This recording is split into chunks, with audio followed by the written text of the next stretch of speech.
আকাশের নিচে জমিনের উপরে আমাদের চেয়ে বড় কোনো গুনাহগার আর দ্বিতীয়টা নাই। এমন কোনো গুনাহ নাই যে আমরা করি নাই, সগীরা কবিরা, জেনে না জেনে, ইচ্ছায় অনিচ্ছায়, শিরকি বেদাতি, বন্ধুর পাল্লায় পড়ে, শয়তানের ধোঁকায় পড়ে হাজার হাজার গুনাহ করেছি। তোমার দরবারে আমরা ক্ষমা চাই, তওবা করলাম, আর জীবনে গুনাহ করব না।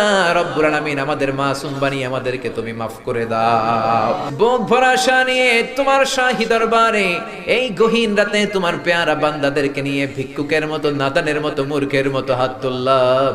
আমাদের হাত দুইখানা কবুল আর মঞ্জুর করে দাও।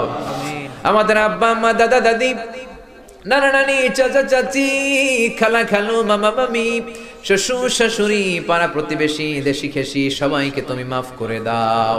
আমাদের যত আত্মীয় স্বজন ৩.৫ হাত কবরের বাসিন্দা, তাদের কবরগুলোর জান্নাতুল ফেরদাউসের বাগান বানিয়ে দাও।